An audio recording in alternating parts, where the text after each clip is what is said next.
Hi, everyone. Thank you so much for joining us today. My name is Beth Egan, and I am the Director of Marketing here at YourEncore. It is my privilege to introduce today's webinar, Remote Monitoring, Understanding and Effectively Implementing Regulatory Guidance in the COVID-19 Era, which is being led by two experts from our Quality Center of Excellence, Liz Wool and Suhaila Abdul Karim.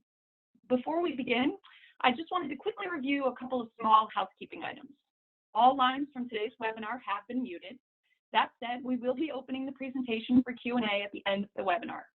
Questions may be submitted electronically using the Q&A button found at the bottom of your screen. Today's presentation will be recorded. This recording will be made available to you within the next few business days. You will receive an email from YourEncore when the recorded presentation becomes available. And with that, I will now very happily turn this presentation over to Liz. Welcome to our webinar today on remote monitoring. And when those of us here at YourEncore, we're talking about putting together a remote monitoring webinar, we identified that out there, we're hearing a lot about what the guidances are telling us, and people are sharing a lot of good ideas, etc. But we wanted to put together a training for you today that looks strategically as well as operationally, tactically, as well as continuous improvement. And so that's what we've put together today for you. And Suhaila and I have known each other for a very long time. We're working here in YourEncore again together, and we're really excited about the entire team at YourEncore who helped us put this together. So here we are, the experts, which has truly been a team approach of all of our experts. And we'll be interacting today as well. We're going to be asking some information from chat. We want you to put your questions into our question bar. And then we also are going to make sure that we have a Q&A session as well. And so what I'd like to do now is to go ahead and share with you a bit of my background. I'm not going to look at this a lot because we have a lot of robust information to get through today, but I've been in the industry for over 30 years in clinical operations training, clinical quality, clinical compliance. I am one of those people who loves to do process mapping, SOPs, and I have a passion for training. I'm a certified CRA, I'm a certified instructional designer as well. I have the Fellow Association of Clinical Research Professionals designation. I've published on training and quality topics.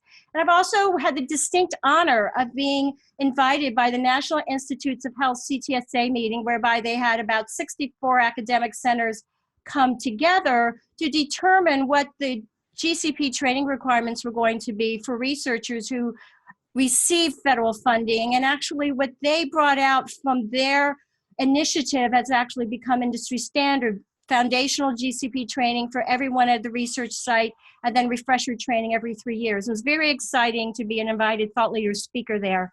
And I've worked with a number of organizations. I've been a site monitor and a CRA for both biotech as well as for industry as well.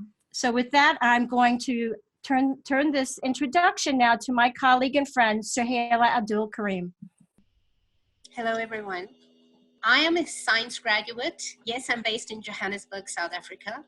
I have clinical research experience for over 25 years, which involves from clinical trials to management, project management, remote monitoring, on-site monitoring. Like Liz, I have a passion for training, particularly with regard to GCP and therapeutic area. I train in Africa, Europe, Middle East, India, and the United States. I'm also a global auditor, and I conduct audits in those areas. I'm a certified CRA as well as a chartered scientist. And I am an RQAP GCP certified auditor with the Society of Quality Assurance. I'm also a fellow of ACRP. I am part of a local university where I'm the chairperson of the advisory committee for GCP courses and research ethics. I've worked with biotechnology, pharma companies, CROs, academic centers, and I've done a lot of work with NIH. Thank you, Suhaila. I would just like to share with you that if you're not familiar with us here at YourEncore, or that you are, we are an international consulting firm who have been supporting industry for 16 years. And we have been working with organizations virtually for this period of time. And our experts are staying current with all of the issues and needs regarding the regulatory authorities, how to be strategic and operational in meeting the needs of industry at this time. And we help you plan for success. We assist you in driving clinical trial execution through the elements that are being utilized now with COVID-19 as described here. We are actually proactive in assisting you with reducing your risk and actually proactive in quality through risk management as well. And we also support you with utilization, enabling of all of the technologies. So we are able to provide you with any of these services should you need those. What we would like to do is to get your assistance, please. So this is our first interaction. Could you just share with us one thing you would like to learn today in the chat? If you just enter that into the chat box, that would be great. Thank you.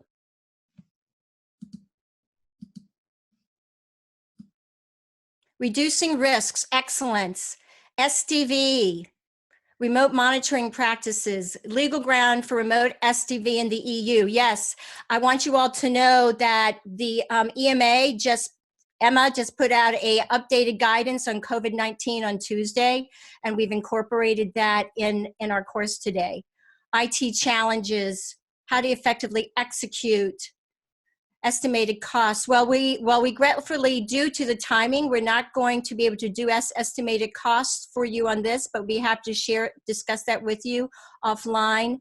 Global requirements for monitoring, remote monitoring, how to do remote monitoring, SDV checks, remote inspections and audits, efficient use of technology. This is excellent. Thank you so much. I think that we have a really good idea about what you are looking for.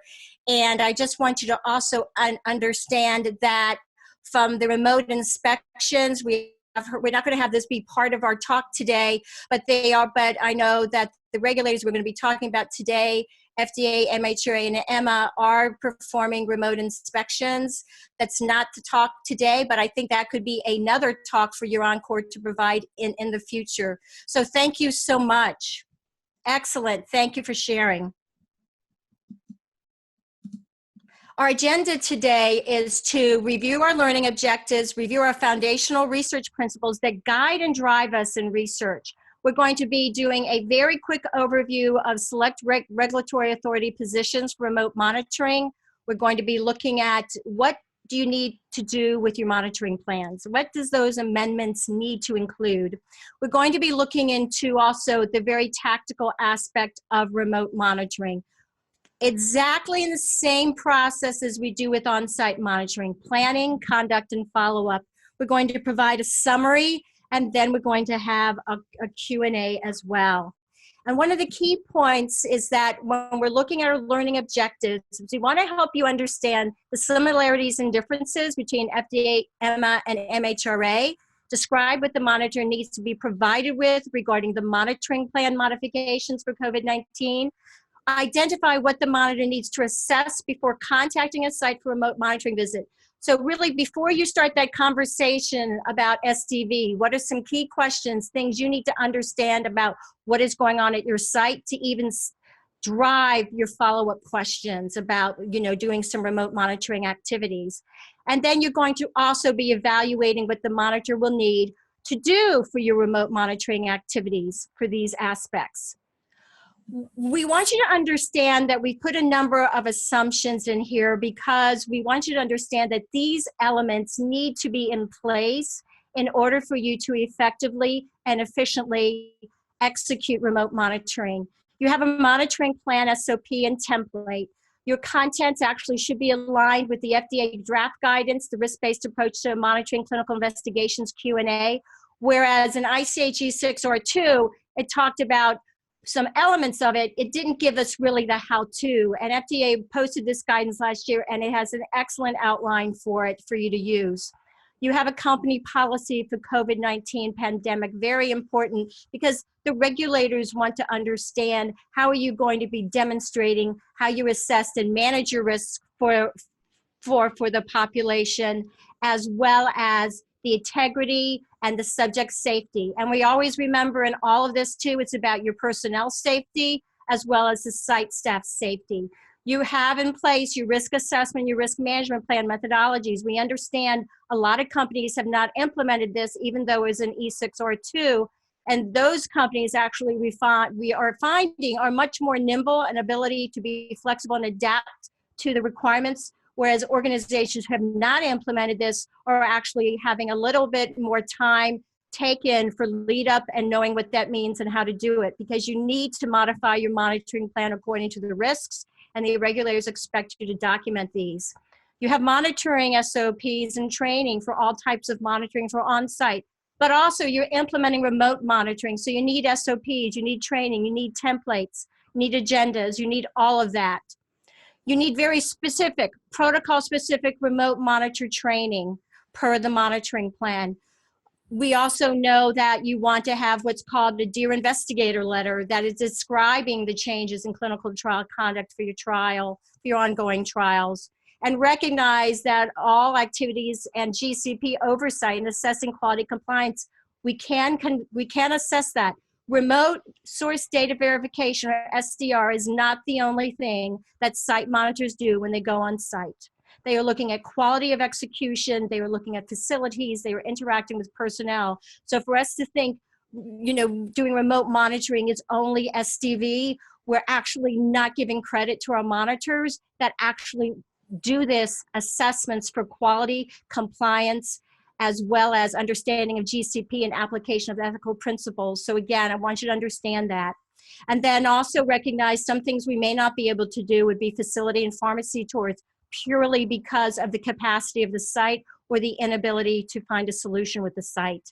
And then also, I want to make sure that you understand is that you really need someone assigned or people assigned to do the regulatory intelligence for you. We are doing this every week here at YourEncore, curating, updating information, processes, getting this information to our experts, getting this information to our clients so we can rapidly and nimbly make any changes that are required to trial execution.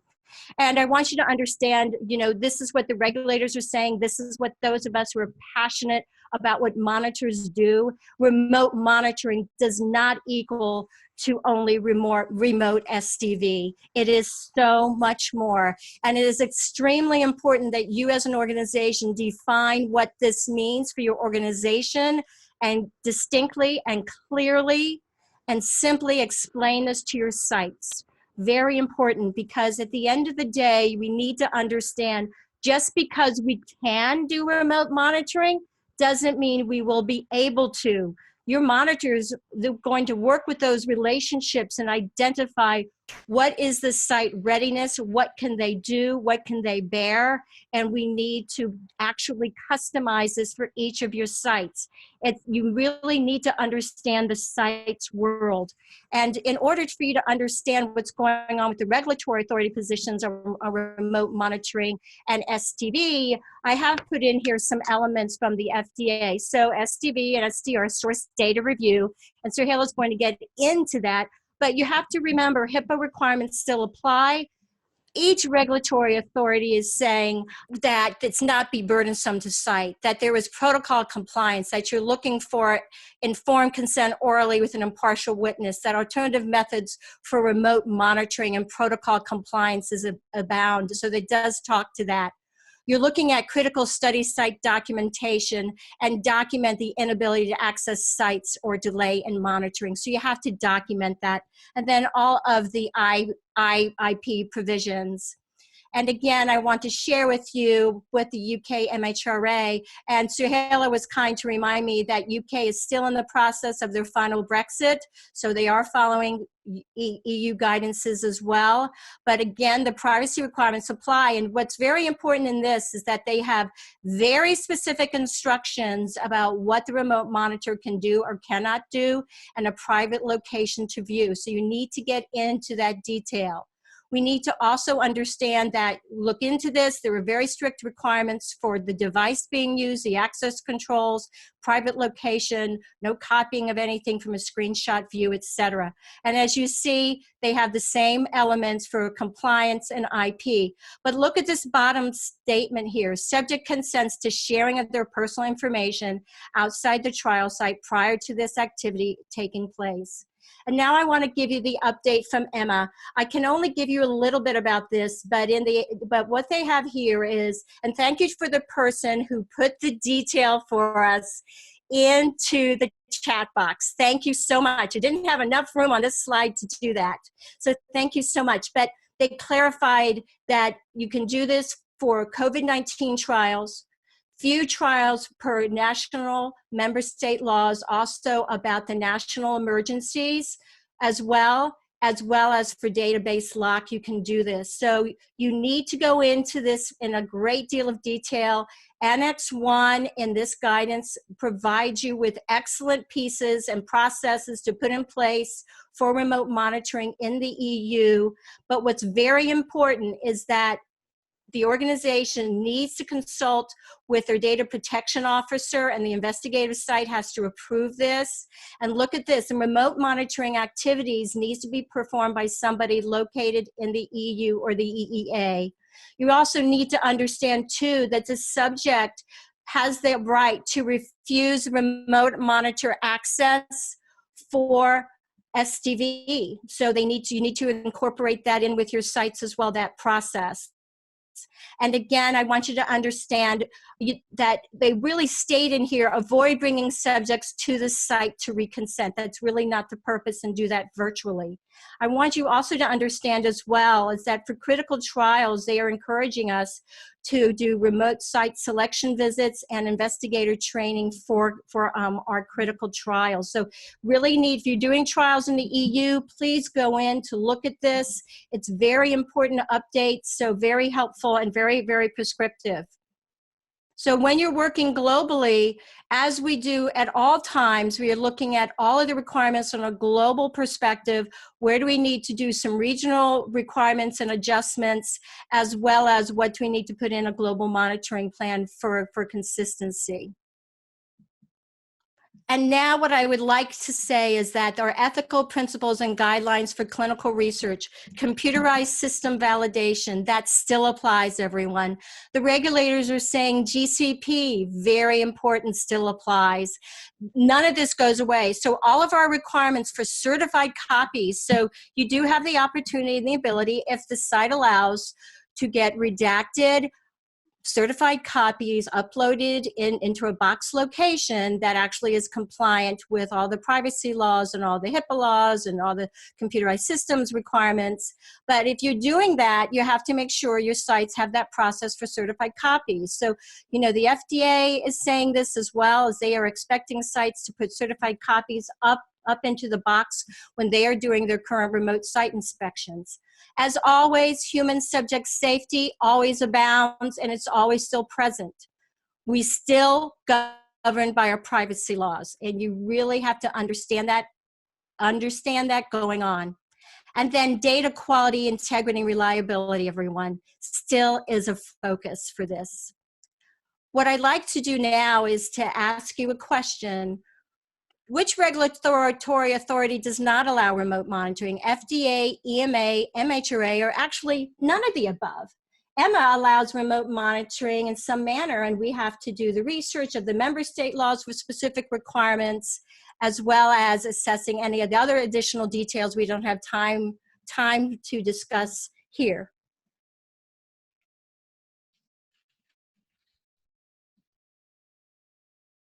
Excellent. Everyone is voting. This is great. This is excellent. Thank you, everyone. Great job. Everyone, for those that answered none of the above, it actually is true. All of these authorities have given us the ability to perform remote monitoring. And I wanted to share that with you, that the details you all got very well, as Emma EU has a lot more detail for us to follow as well, but they all do. So this is very good news for us. Now what I would like to do is to discuss with you, what do you need to look at and review when it comes to your monitoring plan amendments?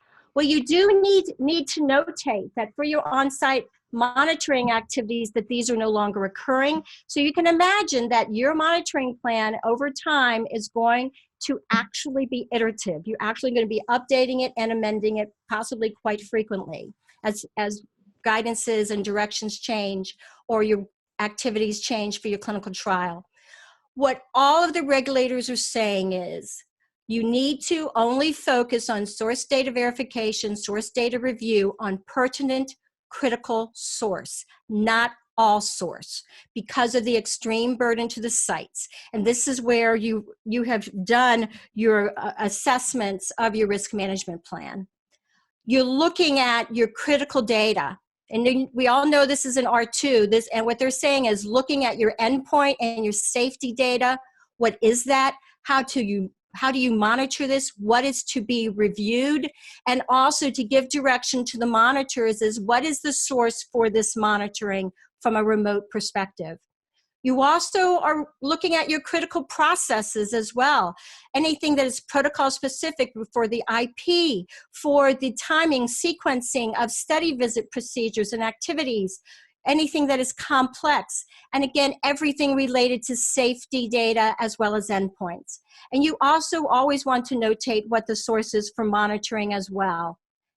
Also, this all comes into the outputs of the identified risks you've identified in your risk assessment, your risk management plan, when you have to now do some shifts for your site because of COVID-19, and how it's going to be addressed by remote monitoring.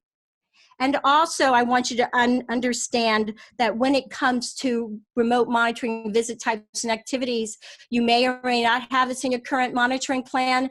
So you need to also include frequency triggers. How frequently do we do a remote monitoring contact? Recognize you want to give some direction, but it may need to be customized for your sites based upon where they're at with COVID-19 ability to execute the trial. You're looking at how and what is done.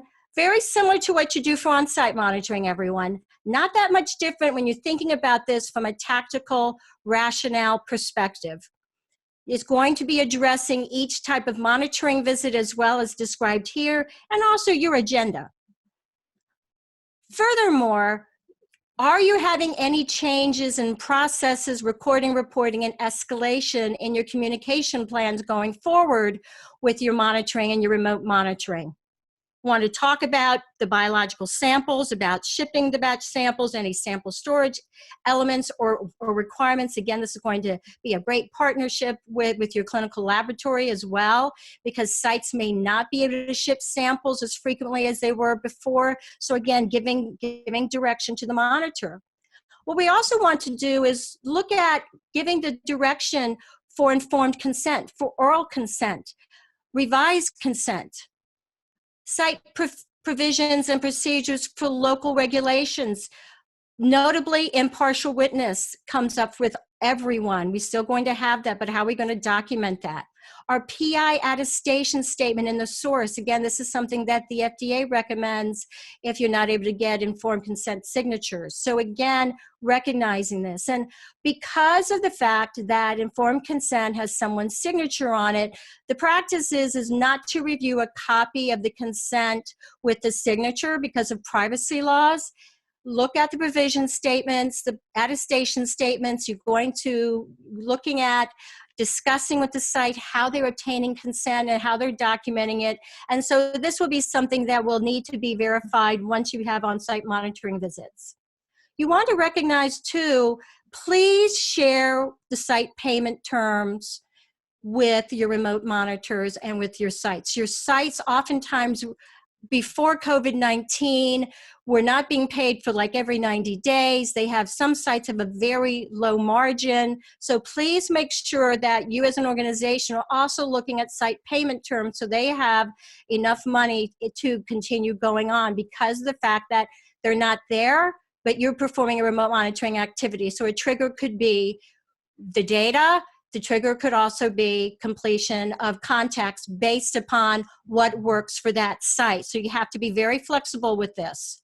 Also, I want you to understand you need to make sure that you are providing the region, country-specific requirements for all of your remote monitors that directs them about what to do. This is so important, and this is why you need this regulatory intelligence resource every week, because we have to keep people updated as well. And then also I want you to understand everything about investigational product oversight and accountability still applies. So Hala's going to get into some more detail. Again, looking at your IRT reports, your shipment and receipt forms, EDC, IP logs, temperature logs. So a lot of things we can do remotely as well. And so Hala's going to get into more detail for us on that. So see this? Doesn't this look like your monitoring plan that you're going to do a sweep through to say, what is changing, what needs to be updated, and we need to have the updates that also involves everything for remote monitoring as well. And then finally, always including your data entry. What are your timelines? Are you changing your timelines because of staff resourcing? I also want you to understand the queries, the upcoming data deadlines, the outstanding queries and action items. I also want you to understand that. And then what's changed, and then looking at the subject diaries, that there's timely completion, any device issues, and any system issues. I also want you to understand that everybody, adverse events and serious adverse event assessment, documentation, processing, and reporting still applies, especially with your expedited safety reports and your IRB ethics committee notifications. Your investigator site files review, how are they maintaining the essential documents? Do you have them load up into yours? Do they have their own e-regulatory binder? If they have their own e-regulatory binder, are you able to get access to that or not? Again, very important to understand that. Getting any updates to site staff, and again, the filing of the global safety mailing, SIOM, SUSARs. And then I want you to understand, we still are assessing PI oversight through discussion with site staff.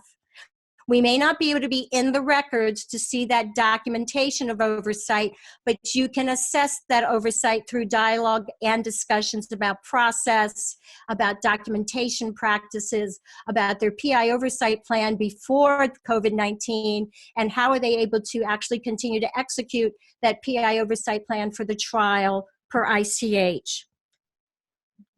And then finally, looking at site and facility assessments. Confirm that you're operating from the same location or premises, or have they had to move? Looking at confirming the equipment and the diagnostics tests as before. And then very important though is you've now designed this monitoring plan. Now we need to equip our remote monitors with the questions to ask on that first call. And if you've already had that first call, well, let's verify what you all are discussing. Is the facility open or closed? What is the changes with that? We know around the globe that a number of regions are having higher peaks, they're dropping in their cases, and then the cases are coming up. Again, very important to always be assessing this. I want people to assess this at every call as well. Are the resources the same or they change? Do they have new staff? Are they using home health nurses or staff full-time or part-time?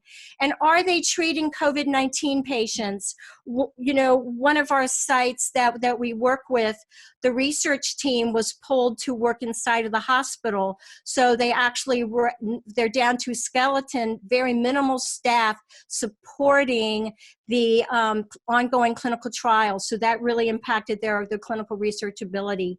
You also want to look at your subject visits, how are they being performed. Recognize some regions of the globe, they have strict telehealth laws, so very important. And local labs, can they access the local labs to do your studies? And what are they, and how are they getting the certificates, etc.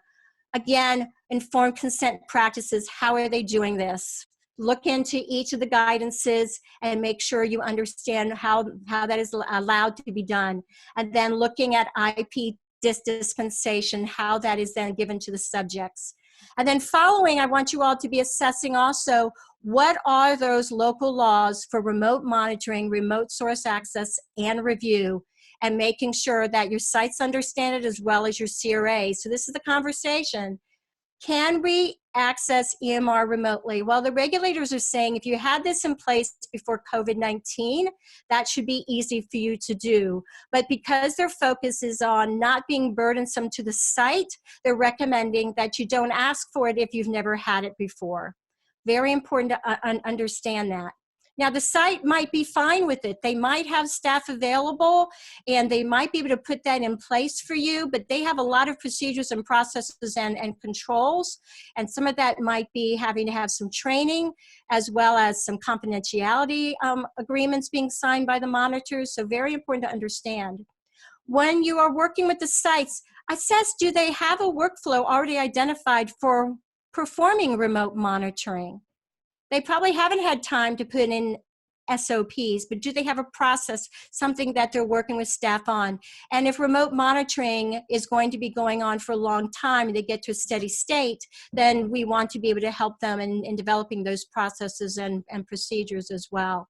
Because we have to always make sure that we're asking them, what are the challenges and barriers with COVID-19 and executing your trials, or our ability to support you as well in real time? And then finally, are they participating in COVID-19 trials? Because you then identify there might be a resource issue. So when we get to planning, it's about making sure we are aware of the burden on the site. This directs what you can and cannot do for each site. Recognize that there is staff safety, monitor safety, and subjects' care and safety is paramount. And again, assessing if they can upload those documents. Scheduling per their needs and their preferred communication style is critical. Recognize your relationships continue to be of paramount. We are great at this in clinical operations, and we need to make the time to connect with them and care for them. And then making sure that partnership always goes beyond what they provide to us, but that we work with them in their situation and that we're very flexible to have those remote monitoring phone calls. And we recommend that people always connect from remote monitoring via webcam, even if they don't want to see you to see them in webcam. That connection, that human connection is so important right now, and that they hear in your voice and they see in your face that you're a partner. But please be professional and follow these guidelines here. And then finally, what I have here is, look at this, confirmation letters, document reviews, looking at the previous monitoring report, looking at protocol deviations. Isn't this all what we do when we would go for an on-site monitoring visit? Look at the review reports, reviewing our outstanding queries, our delegation log, assessing supplies for IMP and non-IMP, risk assessment and risk management plans, making sure that you are communicating to the site what the critical data and processes are of what we're going to be focusing our monitoring activities on, because these are the critical elements of the protocol. And then think with the end in mind whenever you're planning and closing a remote monitoring visit, to start making an action list of when on-site visits occur, what is the monitor going to need to be doing? And we need to be tracking each of our regions and our countries for reopening of their economies and their businesses.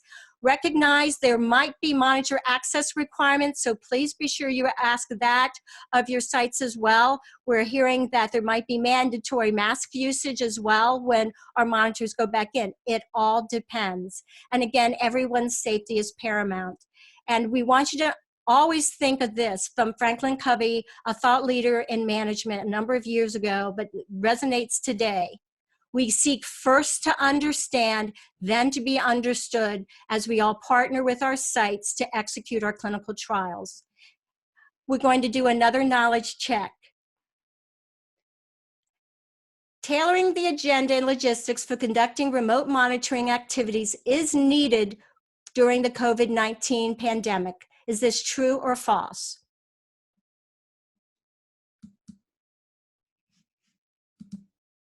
Excellent, everyone. You are correct. The answer is true. Thank you so much. And now I'm going to proceed to the opportunity for Suhaila now to get into the details for the conduct of remote monitoring activities. Thank you, Liz. So what we're going to look at is an overview of the remote monitoring activities, and I will go into detail with each of these in the following slides. So I start with EDC, your centralized monitoring referrals. And here what you would do is firstly to go in well ahead before your remote monitoring visit and ensure that the data has been entered for the subject visits.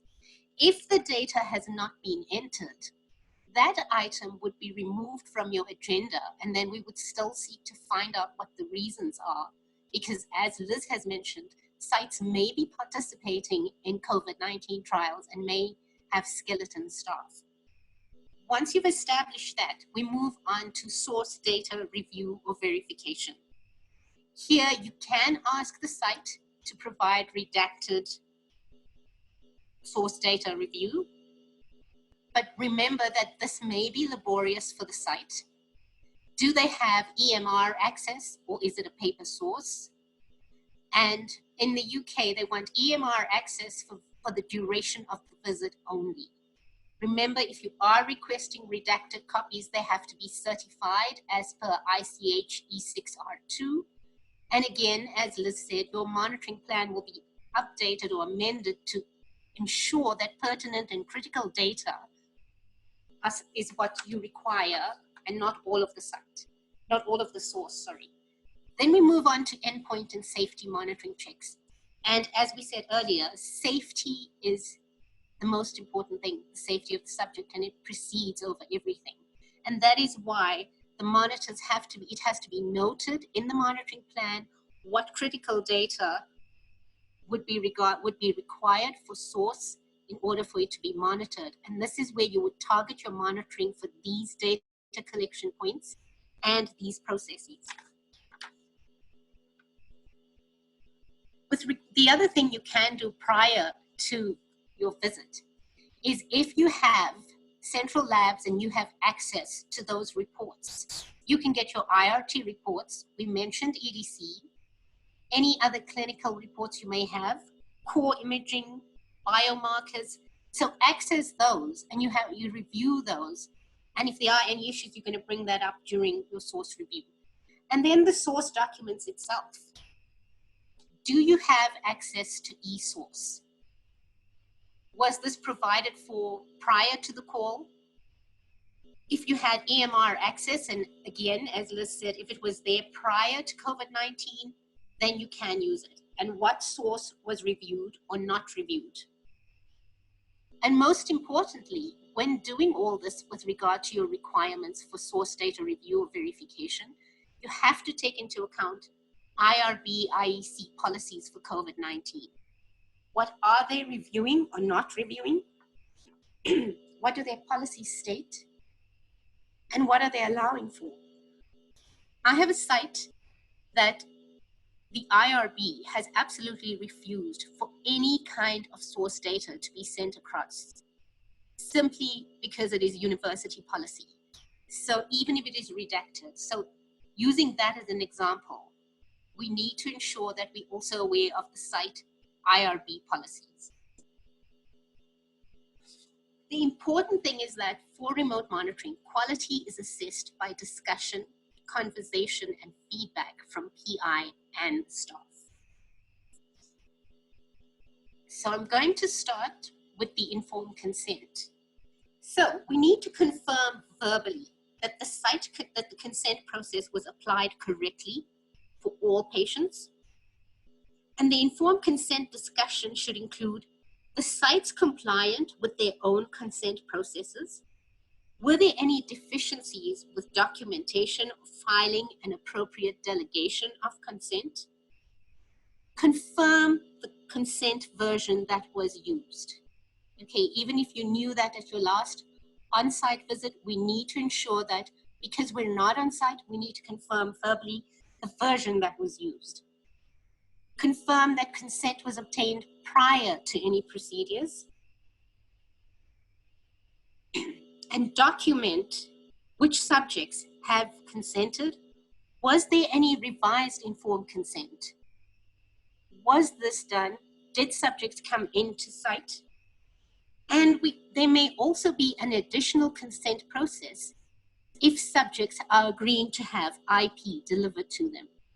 So all of this needs to be taken into account, and these are verbal confirmations that you obtain and you document. We then move on to screening and enrollment. And what we want to know is, again, this is one of the documents you would request ahead of time to view so that you have an idea of the frequency and you check with the site. What frequency? Are they still enrolling at the same rate? Are the processes the same? Or has it changed? And here is where you get to confirm if the site is still operating as they did prior to COVID-19. It's important to ascertain that the country region specific COVID-19 trials are being allowed or not, and what they're doing about this, and also to ensure that the same staff that were there previously are still doing this. We then move on to protocol. So, is the protocol being executed correctly? Are critical data and critical processes being followed and data collected? It's very important to note that protocol waivers are not allowed. Okay, I know everyone says it's COVID-19 and this is not a free-for-all, people. GCP still applies, all the rules apply. There will be no prospective protocol waivers. Deviations due to COVID-19 are documented in the source, and many companies, and we strongly encourage it here at YourEncore, that you maintain a protocol-specific COVID-19 protocol deviation log. The reason being is that some protocol-specific procedures may only be done after a visit or after a site's lockdown, and this is a deviation not due to site or subject, but specific to COVID-19. Many companies are maintaining a COVID-19 PD log, and this is highly encouraged. For your e-systems, again, we mentioned that you have to check that EDC has been entered.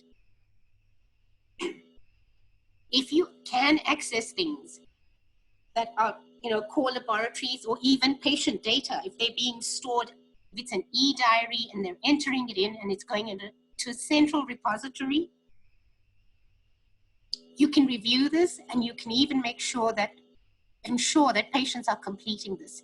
You will be able to see that there's data missed, and you can follow up with the site if the patient needs to be re-educated on completing the diary. There may be other issues. There may be device issues that sites are struggling with or patients are struggling with, and we need to find out about that. We also need to ensure that you have covered issues like protocol-specific procedures, any upcoming data deadlines. Do you have any data lock? Have there been issues transmitting through systems? All of that has to be ascertained with the site. When we look at the source documents, has source document practices changed? Were they using EMR before, electronic medical records, and they're not using it now because they've moved to a smaller site due to COVID-19? An example is like if we look at Duke. Duke had EMR before COVID-19. So studies at Duke would already be utilizing this. What are the completion practices? Are the same staff completing the EDC, or do we have the same personnel examining the patients? What is the process for source documents? Confirm what has always been, if it has been that way or if it has changed. Here again, you confirm that the site uses the same equipment for any diagnostic tests that are being performed. Confirm if study-related documents are being stored at the same place as before. And more importantly, confirm that study-related activities were performed by the trained and authorized study team members. And you would have reviewed this in the delegation log, and if there are changes, these need to be updated. Most importantly, are they still adhering to ALCOA C practices and GCP requirements? Documentation is critical at this time because the subjects are not visiting the site as often as they should, Some of these are telehealth visits, so documentation is key. Discuss with the site if they have reported or unreported adverse events or serious adverse events. Here, what the monitor has to do is ask pertinent questions to ensure that there are no unreported events. So if a subject experienced something, and as per the diary, which you manage to review if it's an e-diary, you will be able to ascertain whether something should have been reported or not. The subject status, this has to be documented at all times. And what are the communications? How are they assessing compliance? Were there any subjects lost to follow-up due to COVID-19, or were they unable to come to the site? All adverse events, serious adverse events, have to be followed up. And it is important, what we're doing here is we're looking at tasks and activities, but not forgetting GCP. GCP is always, always applicable. Okay, maintaining the same system where quality is assessed by discussion, conversation, assessment, and feedback. So here again, we start with the local regulations. How are these being kept? Are they current? How quickly are they able to process or adjust any new practices? Here again, I want to re-emphasize how Liz mentioned the whole regulatory intelligence that we at YourEncore are doing on a weekly basis. And you have to find out what has changed in the countries you are working in. How quickly are these processes adjusted? For example, FDA issued the initial COVID-19 document in March, and that was updated with a Q&A in April. So you have to stay up to date with this at all times. And that's why regulatory intelligence is so important. With regard to the ISF investigator study file, is this being maintained according to ICH E6 Section 8? Discuss with the site the status of the ICF, including filing of study documentation. Emphasize the need to keep all required logs up to date, and submit any essential documents if required. Confirm with site if it's the same staff or new staff. Also confirm that all the logs are duly completed. That's your patient screening and enrollment log, your staff delegation log, your patient identification log, and any other logs that are identified in your monitoring plan. If any log has been updated, request a copy for filing in your trial master file or electronic TMF. A big reminder, we are not to request the patient identification log at any time. With regard to PI supervision, you have to have a discussion with the site, but also with the PI. If this requires a separate phone call at a different time, it has to be done. Some companies, the project I was working on, would not accept an email communication with the PI. It had to be a telephone conversation. And you will assess, you will verify through this conversation and assess, you will verify continuing investigator oversight of the study. Document verbal PI confirmation, verbal confirmation from the PI, and record this in your site, in your report. Verify that the PI has delegated study-specific tasks. Are they the same? Have they changed due to COVID-19? If there are new staff, you have to have the qualifications been reviewed by the PI, and have who has trained these individuals on the protocol. Confirm this verbally with the PI. Review the site signatures and delegation log. And if it has been updated, request a copy of that. Also assess with the PI his availability. Has that changed?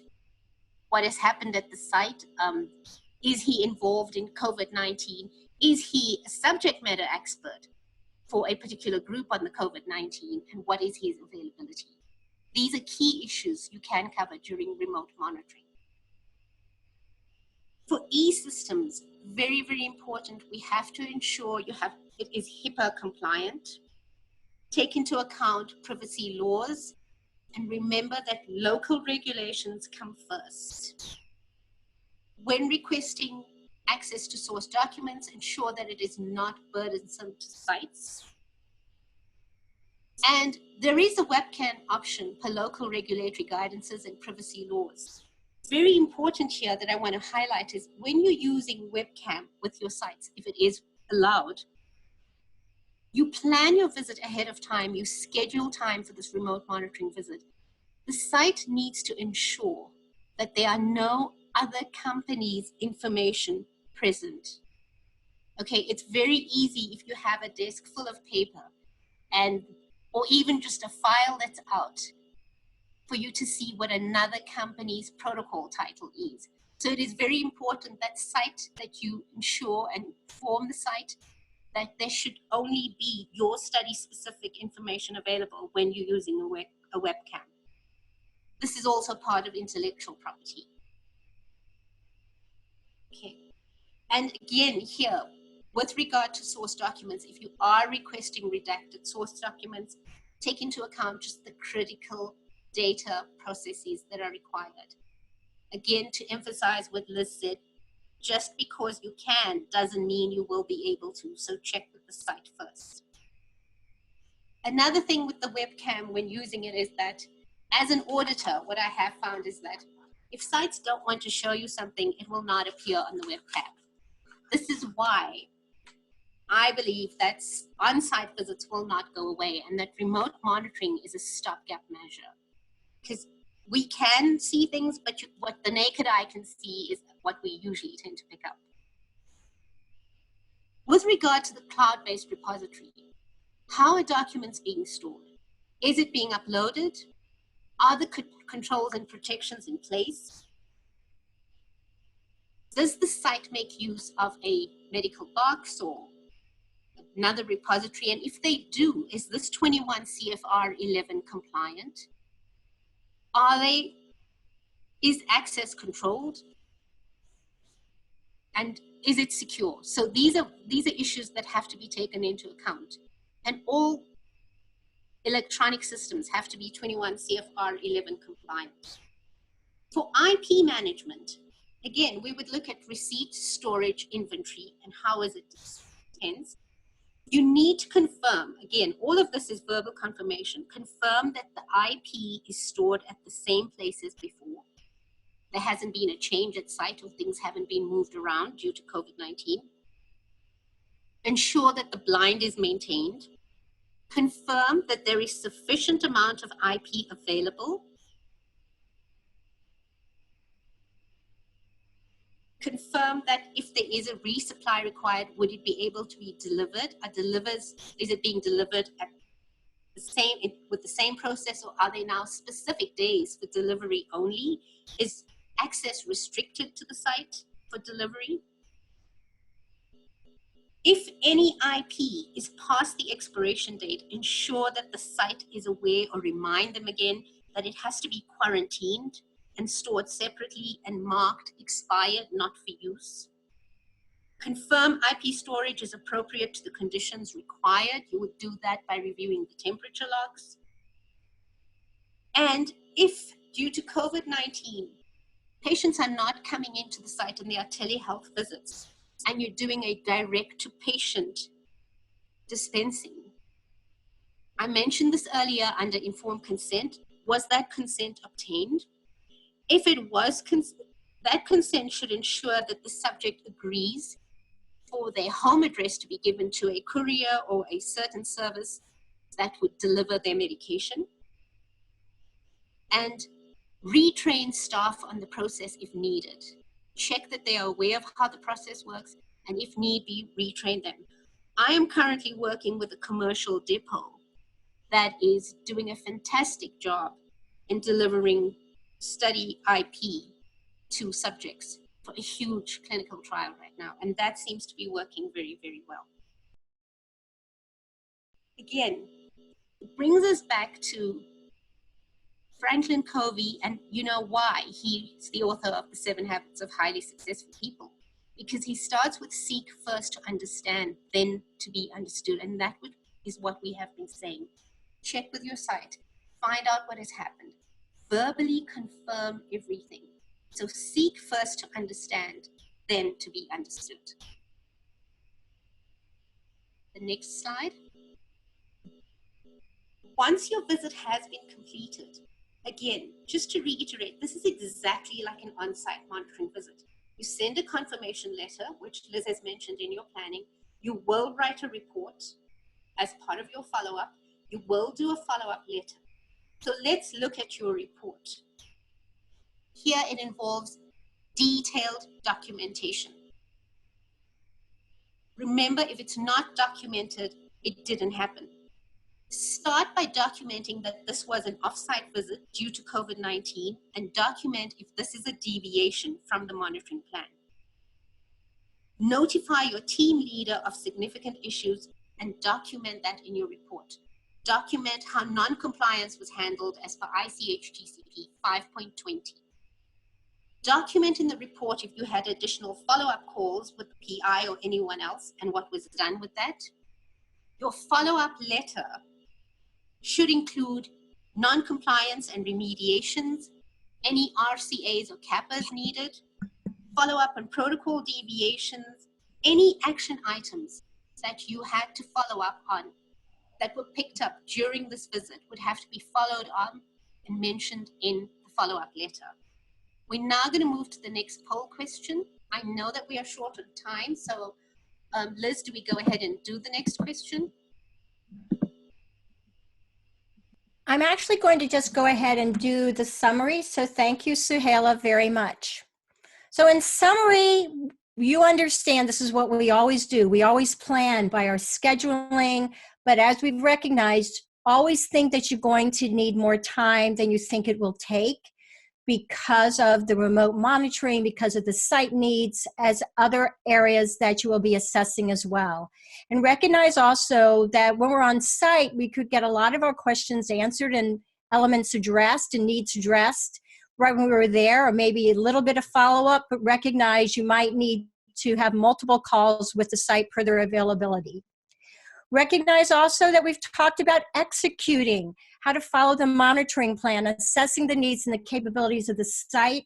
And if you deviate from the monitoring plan, you not only deviate in your report and inform the study lead, but you also enter into your monitoring plan deviation log as well. And again, documentation is critical, as we have noted, taking detailed notes during your remote activities, your remote calls with the sites, and document everything in detail, because we need to ensure oversight of the trial. The regulatory authorities are very specific on this, is that we need to ensure that GCP is being followed, human subject protection is being followed, the protocol is being followed. We need to have excellent detailed documentation for remote monitoring that illustrates we've been robust in our oversight and very targeted and focused as well, and in accordance to the monitoring plan. And again, the engagement, the relationships with our sites are paramount. Their care, what they need, is paramount. And that's why I believe the regulatory authorities are saying focus on what is critical for your study. So we need to be documenting what has to be done in follow-up and on-site.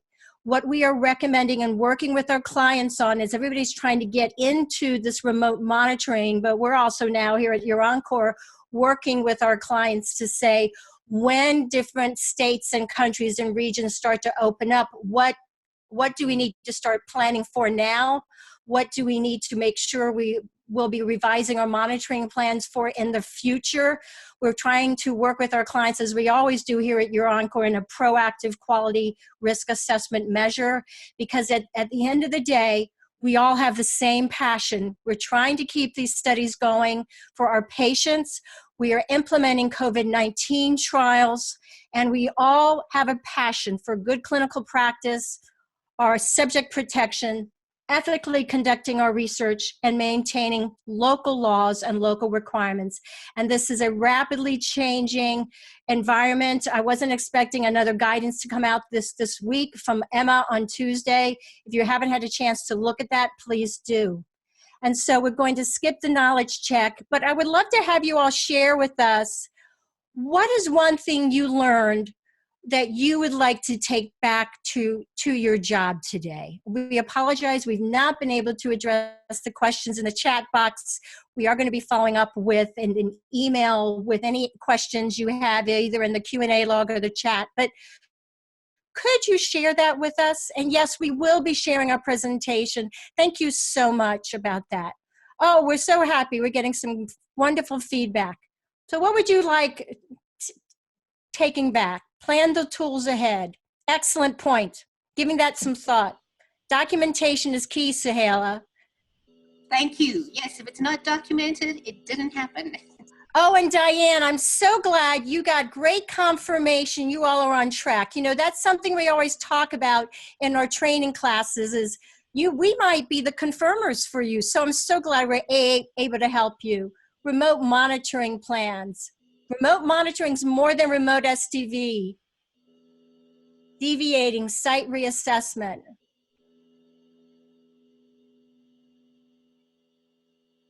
Excellent, excellent. Confirmation of remote monitoring plan is on track. Oh, wonderful. This is great. This is excellent. This is excellent feedback. Excellent quality viewpoint on how to ensure inspection readiness via holistic documentation. Thank you so much. And, you know, we here at YourEncore also recommend to our clients that you don't wait to the end of the study to develop your storyboards. So if you're running into any significant breaches during your trial, right, you're going to be documenting that. But also start your storyboards now, and because it's much easier to develop a storyboard than at the end of the study. Oh, we are a small sponsor, so thank you for the details, for the detailed requirements. Oh, that was our goal. Thank you so much. You're welcome. Thank you. This is great. Oh, as an auditor, I will audit against the monitoring plan. Thanks for the reminder of the MS Tuesday's update. So many updates, exactly. So we want to thank you again for joining us here at YourEncore. It was truly a team effort. We want to thank you all for joining us today. And we also want to direct you to our website as well, because we have, again, as I mentioned to you, we've been working virtually for a very long time here at YourEncore. We work with our clients strategically and operationally. We are on target with the guidances, but also the pragmatic approach for strategy, as well as tactical continuous improvement, and assisting our clients in designing their plans to restart. So with that, we want to say thank you, and I'm going to turn this back over to Beth for closing. Thank you so much, Liz. Thank you, Suhaila. And thank you everyone who joined us today. It was a privilege to spend this hour plus with you. As Liz mentioned, we're so sorry we weren't able to get to your questions today, but we will make sure that we take an accounting of those and respond individually as much as we can. If you have any questions about today's presentation, please don't hesitate to reach out to us. We're more than happy to hear from you. We wish you all well. We hope you stay healthy and safe, and we look forward to hearing from you. So thank you so much.